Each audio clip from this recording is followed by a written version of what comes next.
அண்ணன் விஜய் அவர்களுக்கு நம்ம ஒரு விஷயத்தை வந்து பதிவு பண்ணிடுவோம்.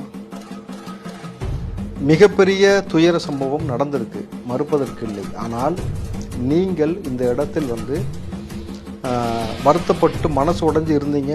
முதல் நாள் முழுக்க நீங்கள் உணவு எடுத்துக்கொள்வதற்கு மறுத்துட்டீங்க. உண்மையா சார்? ஆமாம், நான் பேசின வரைக்குமே எனக்கு தெரியும். முதல் நாள் முழுக்க உணவு எடுத்துக்கொள்ள மறுத்துட்டார். யார்கிட்டையுமே பேசுவதற்கான மனநிலை இல்லாமல் தன்னை தனிமைப்படுத்தி கொண்டு ரொம்ப வெக்ஸில் உட்காந்துருந்தான்னு கேள்விப்பட்டேன். ஆனால் ஒரு விஷயம் நீங்கள் புரிஞ்சுக்கோங்க, விஜயனனுக்கு நான் சொல்கிற மெசேஜ் இது ஒன்று தான்.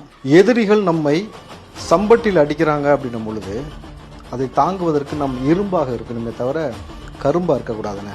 நீங்கள் ரொம்ப இனிமையான மனிதராக இருக்கிறீங்க. நம்ம கரும்பாக இருந்தோம்னா ஒரே அடியில் நம்மளை வந்து அழிச்சு முடிச்சு விட்டுட்டு போயிடுவாங்க. அப்போ இந்த இடத்துல நம்ம சில இடங்களில் நம் இரும்பாகத்தான் இருக்க வேண்டும்.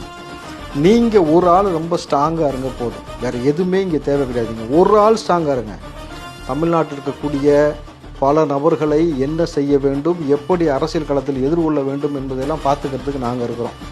நீங்கள் ஒரு நபர் வந்து ஸ்ட்ராங்காக நின்றுட்டிங்கனாலே மிச்சம் எவ்வளவு பெரிய ஆலமரமாக இருக்கட்டும், வாழைமரமாக இருக்கட்டும், யாராக இருந்தாலும் அவர்களை எதிர்கொள்வதற்கு நாங்கள் தயாராக இருக்கிறோம். அப்போது நாங்கள் எதிர்பார்ப்பது, மக்களின் தலைவனாக நீங்கள் இருக்கிறீங்க. உங்களை பிரபஞ்சம் தேர்ந்தெடுத்து கொண்டு வந்து எங்களுக்கு கொடுத்துருக்கணும் பொழுது நாங்கள் விஜயகாந்தை விட்டு விட்டு வேடிக்கை பார்த்தது போல் உங்களை விடப்போவது கிடையாதுன்றதில் நாங்கள் ரொம்ப தெளிவாக இருக்கிறோம். ஸோ நீங்கள் ரொம்ப ஸ்ட்ராங்காக, ரொம்ப ஸ்டெப்பனாக, எந்த நோக்கத்தில் நீங்கள் வந்தீங்களோ அவ்வளோ வருமானத்தை விட்டுட்டு அந்த வருமானம்லாம் எனக்கு வேண்டாம், எனக்கு மக்களுக்காக நல்ல சேர்த்துக்கு வந்திருக்கீங்கல்ல, நிச்சயமாக நாங்கள் உங்களை கைவிட போவதே கிடையாது.